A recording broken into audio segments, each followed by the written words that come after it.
Hey there, so today we're getting two brand new lenses from Viltrox in their affordable but so far impressive Air series. In this video we are checking out the 9mm f2.8 for APS-C, which currently sells for $199, and it'll give you about a 14mm full frame equivalent. And we are going to be testing the E-mount version, but it's also available for Fujifilm X and Nikon Z mount. And speaking of full frame, the other lens that Viltrox is releasing today, in case you missed it, is this one here, a full frame 14mm f4, also for $199, and I will put a link to this video up on the end screen of this one, and there's going to be some links and a coupon code downstairs if you want to pick one of these up and get a nice little discount. But let's check it out.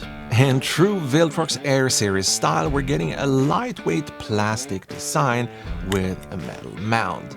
There's no buttons or switches or anything except for the focus wheel that turns nice and smooth. Up front, we've got a 58mm filter thread and a pretty impressive minimum focus distance of 13 centimeters. There's no weather sealing or stabilization, but for $199, I think you'll get your money's worth anyway. 9mm is actually a pretty versatile focal length for a lot more people than just real estate shooters and landscape photographers. It's also a great focal length for vloggers, for travel, if you want to show yourself in the environment you're in. And at this amount of width, cropping for vertical is going to be much easier than if you're shooting with a tighter lens. So there's a lot of things you could do with a 9mm. Viltrox managed to pack some impressive optical performance into this tiny lens. Both stills and video samples in this video, at least to me, look very sharp and punchy without any noticeable amounts of distortion, which is otherwise pretty common when it comes to super wide-angle lenses. None of the samples in this video have been corrected for distortion, just straightened and sometimes stabilized, so no additional trickery or post magic, just those few little adjustments in post. Now let's talk about flaring, because I was actually pretty surprised when I did a few tests. Shooting straight into the sun like this reveal this tiny little ghost flare, which I think is pretty impressive. It's very well controlled. The image still holds together. We're not losing saturation, we're not losing contrast, so well done, Viltrox. Now, side note here,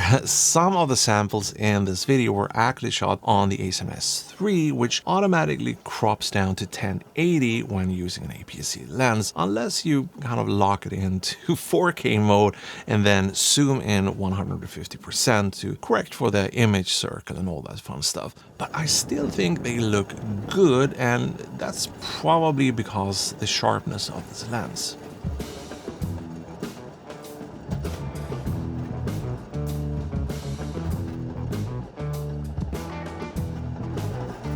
Now, let's talk about autofocus. So the face and eye tracking works great here on my FX30, no complaints whatsoever, and the STM motor seems to be doing a pretty good job keeping up.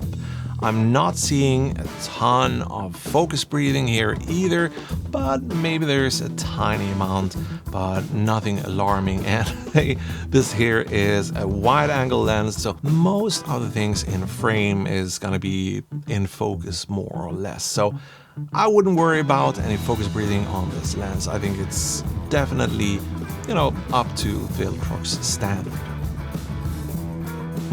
Now, there's a small amount of vignetting in the corners, but that's kind of to be expected. Viltrox lens correction profiles are available in Lightroom should you need them. Now, just like we saw on the flare test here, it's doing a pretty good job when it comes to chromatic aberration. I've not seen any signs of chromatic aberration in the test footage, so it seems like the ED Elements does a pretty good job at keeping everything nice and clean. And I haven't seen any signs of fringing in more controlled test environments either, which I'll show you here in just a bit. Bokeh, or slightly out of focus areas, are pretty much non-existent on a wide-angle lens. There's a tiny amount of out of focus area, but it's kind of hard to call it bokeh with any certainty. So as far as bokeh go, I'm not gonna dive too deep into this, but from my testing, I think what little blurriness there is looks pretty okay to my eyes. But yeah, I'm not gonna analyze and deep dive into bokeh. But feel free to pause and pixel peep the sample footage in this video if you're more interested or curious about bokeh, but it's gonna be difficult to find some anyway.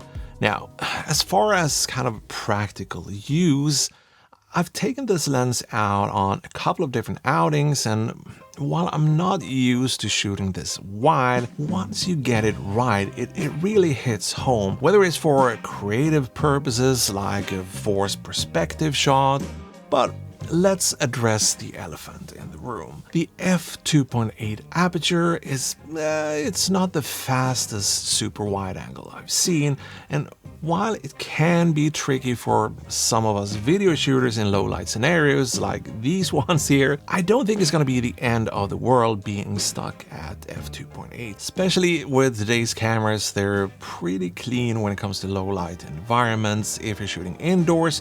But yeah, it could be a potential deal breaker to some people. But for outdoor shoots, it's not going to be a problem, and considering the fact that pretty much everything is going to be in focus more or less, we're not talking f-stops in terms of subject separation necessarily, but more like low light performance.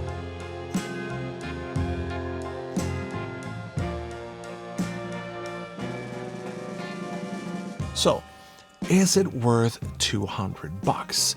Well, if we take a look at the charts, there's once again not a whole lot to complain about. Optically, it's nice and sharp, wide open, and the corners, they don't look terrible at all. Even if the corners improves a bit, stop down, they're already pretty nice and sharp, wide open. So not a whole lot to complain about. Same thing if we go back to the charts and take a look at chromatic aberration. I mean, punching in on and off, I can't see much in the way of chromatic aberration either. So yeah, will the f2.8 be a deal breaker for some people? Well, yeah, I guess.